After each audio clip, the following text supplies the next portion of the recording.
Valentine's Day usually shines a spotlight on romantic love. And rightly so. Romance is good, God-given, and worth celebrating. But not all love is romantic. Some of the deepest love we experience is quieter and more enduring. It shows up without fanfare, keeps walking when things get hard, and binds people together over time. In Greek, this kind of love is called philia, what Scripture often refers to as brotherly love. I was reminded of this recently through a new friend I've connected with over books. She's 91, sharp as ever, and part of a loose, unofficial book sharing circle where titles are passed around like they're going out of style. As I was telling her what I'd been reading, she paused and casually asked, "Have you ever heard of I'll Push You?" Two friends, one story. Patrick Gray and Justin Skeesuck have been inseparable for as long as they can remember. Born just days apart in the same small-town hospital, they grew up side by side. Two rambunctious boys from good, solid families, always laughing, playing, and getting into a bit of mischief together. School, sports, long summer days, family vacations, it didn't matter what it was, they were rarely apart for more than a few hours. The boys enjoyed a beautiful, simple childhood in rural Idaho. Patrick and Justin were active, athletic, and healthy, playing tennis, soccer, football, and anything else that let them move, compete, and burn off energy together. But as they neared the end of their junior year of high school, small changes began to surface. Justin started experiencing subtle issues with his foot. At first, it seemed minor. An occasional stumble, a slight inconvenience during a tennis match, easy to shrug off or even laugh about. Over time, though, it became harder to ignore. Running grew difficult, and eventually, even walking became a challenge.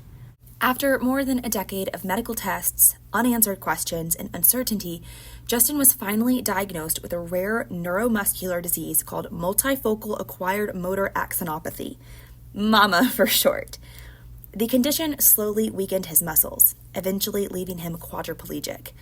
Yet, through it all, the boys' friendship never wavered. Patrick adapted alongside him, helping with braces, walkers, wheelchairs, and eventually everyday adjustments. Their bond deepened, strengthened not by tragedy, but by steadfast presence and loyalty. After college, while Justin was still in braces and navigating the uncertainty of his newly developing disease, both men married wonderful women and built families, each with 3 children. Justin knew his condition would progress, but neither he nor his loved ones could know when or how far. Despite the geographic distance that sometimes separated them, Patrick and Justin remained close. As Justin's disease advanced and caregiving needs intensified, Patrick leaned in rather than stepping back.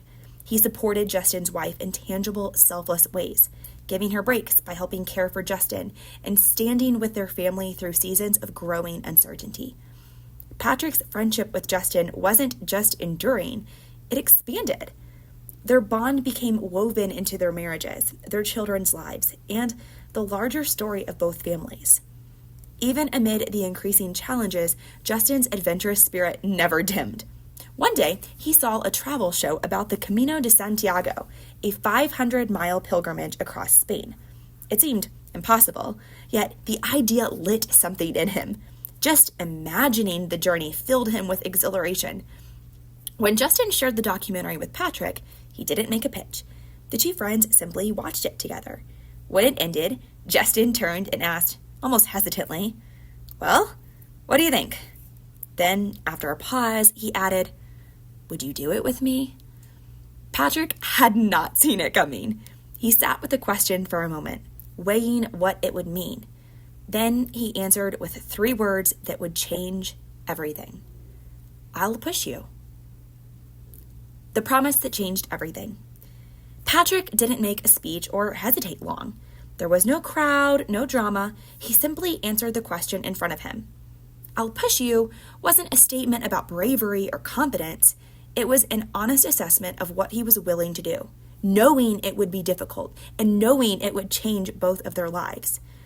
The promise came before the details, before training, and before any real sense of just how demanding the journey would be. That kind of commitment isn't made because the path looks manageable. It's made because love sometimes means agreeing to the road before you know where it will lead. The weight of that promise. "I'll push you" sounded manageable as the two friends sat in Justin's living room, but it grew heavier the longer they considered what it would actually require. The Camino was not a weekend trip. It meant 6 full weeks away. 6 weeks Patrick had to clear from work all at once. Not easy, not simple. It meant logistics, finances, planning, and committing before either of them had any real sense of how it would unfold. And it meant preparing their bodies. Patrick trained for more than a year. Up early, work out, work all day, train again late, eat clean, build strength, push endurance.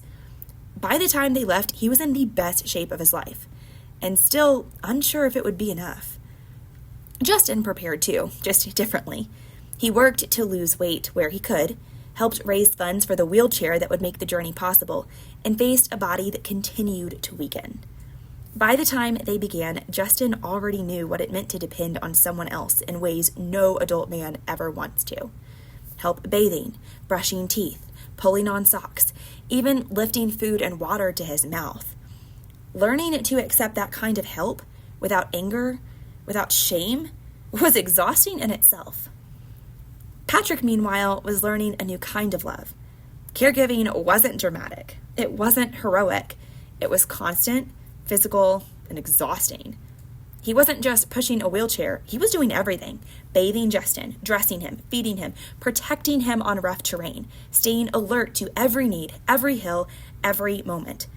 At first, Patrick tried to carry it all alone, but the Camino has a way of exposing limits. The days were long, the hills were steep, the terrain uneven. His hands blistered, his shoulders and legs burned. Some mornings, starting again felt impossible. Progress was slow, not from lack of effort, but because this was the pace the journey demanded. Eventually, Patrick's body began to give out too. He couldn't do it alone. Other pilgrims stepped in, lifting, steadying, sharing the hardest stretches. Just as Justin had learned to receive help without losing dignity, Patrick had to swallow his pride and do the same. What at first felt awkward and humbling gradually revealed its beauty. Love grows stronger when it's shared, and no one is meant to carry everything alone. Along the Camino, Patrick discovered another truth about vulnerability. Something beautiful happens when I invite others into my weakness. This isn't a story about one man carrying another. Justin wasn't a burden. Patrick wasn't a hero. They were two friends keeping a promise, one hard day at a time. Hours on the trail gave them space to reflect on themselves, on each other, and on the people walking beside them. Pilgrims carrying grief, illness, trauma, addiction, quiet burdens of every kind. In that long, honest silence, both Patrick and Justin experienced emotional and spiritual breakthroughs, recognizing ways they wanted to show up differently for their families, for God, and for themselves. Love showed up in the repetition, sore hands, uneven roads, surrendered pride, and the daily decision to keep going. It moved at the pace of one who could not walk alone, and in the process, it reshaped them both. Every mile was hard. Every mile mattered, and by the end, they had been changed, not with fanfare, but in ways that last. Reflections from the guys. One of the highlights of the Camino came in a small Spanish village. Patrick and Justin arrived to spend the night and noticed villagers setting up for the running of the bulls. Justin, ever the daredevil, started egging Patrick to jump in. At first, Patrick hesitated, worried that if anything went wrong, Justin would be in serious trouble with no one to care for him. But Justin grinned and said, "When in your life will you ever have this chance again?" After watching the villagers' strategy for an hour or so, Patrick finally went for it. Justin laughed harder than he had in days. Wanting to do it himself, he reveled in the thrill through his friend's courage. Later, Justin reflected, "If I can't catch a bull by the horn, the next best thing is to watch my best friend do it for me." Patty and I often find ourselves outmatched by our circumstances. But if we never try, we can't know what limits we possess. If we don't push ourselves, the only limits we face are the ones we place on ourselves, the ones we fabricate in our minds. The Camino had lessons like this all along the way, but it began long before Spain. During training in the Idaho hills, Patrick pulled Justin up steep slopes. Justin joked about being totally at Patrick's mercy. While he laughed, Patrick felt the weight of that reality. Wow, that's a lot of trust to put in someone. I'm glad you chose me. He later explained how his why had evolved over time. At first, my why was just because Justin asked me to. Over time, it became because people said we'd never make it. But the how never changed, always together. The journey required more than courage. It demanded vulnerability. Justin has been honest about how hard it is to accept help in such intimate ways, needing assistance with things most adults take for granted, like going to the bathroom, bathing, or getting dressed. And yet, over time, he's discovered something profound. By giving up my freedom, I'm getting more of it. Patrick's struggle looked different. For years, he wrestled with bitterness toward God, especially as Justin's condition progressed. Losing mobility felt cruel enough, but when Justin began losing function in his hands, Patrick asked the painful questions. Wasn't the loss of his legs enough? Why take his hands too? Why not intervene? When someone asked Justin if, given the chance, he'd choose instant healing, Patrick assumed the answer was obvious. But Justin paused, thought carefully, and then said no. That moment cracked Patrick open. My obsession with divine intervention had distracted me from the truth that God had already intervened. Justin's life wasn't evidence of God's absence. It was evidence of God's presence, expressed through endurance, friendship, community, courage, and grace. Patrick later added, more often than not, the miracle isn't the absence of the struggle, disease, or pain. It's the presence of grace and certainty, the ability to face strife or the unknown or even a slow death without fear. Through it all, from pulling up Idaho hills to the thrill of the bull run, Patrick and Justin found a rhythm of love, steady, practical, relational, that carried them through each day. Their journey wasn't about heroics or independence. It was about showing up fully for one another, accepting help without shame, and discovering that love grows in community, in shared burdens, and in faithful presence. Brotherly love in action, philia fueled by agape. The Camino wasn't romantic. It wasn't flashy. What Patrick and Justin lived was brotherly love in its purest form. Patrick's philia showed in steady, unwavering companionship, refusing to leave Justin's side, sharing every mile, every challenge, every moment of triumph and frustration. His agape showed in the cost he willingly bore: blistered hands, aching shoulders, sleepless nights, and total care for a friend who couldn't do anything for himself.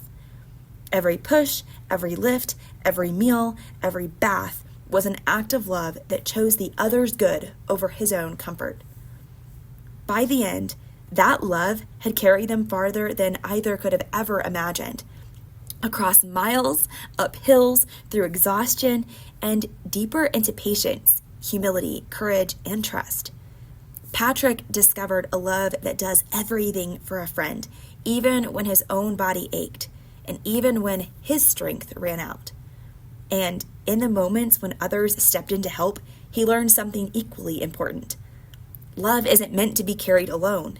It grows in community, in shared burdens, and in faithful presence. His philia in action, the steadfast, loyal, refuse to leave your side kind of love, and it's stronger for being mixed with agape, love that chooses the other's good even at a cost, even when it's hard. Watching Patrick and Justin, it's clear that this love reflects something deeper, something God invites us into, a love that bears weight, endures, and transforms both the giver and the one receiving. Stories like theirs remind us that the most profound love doesn't always look romantic. It's in the friends who carry us, the family who stays by us, the hands who lift us when we can't lift ourselves. And in those acts, small and steady, we get a glimpse of the love God has for us. Faithful, enduring, and life-giving. That's all for now. Take care, stay curious, and I'll see you next time.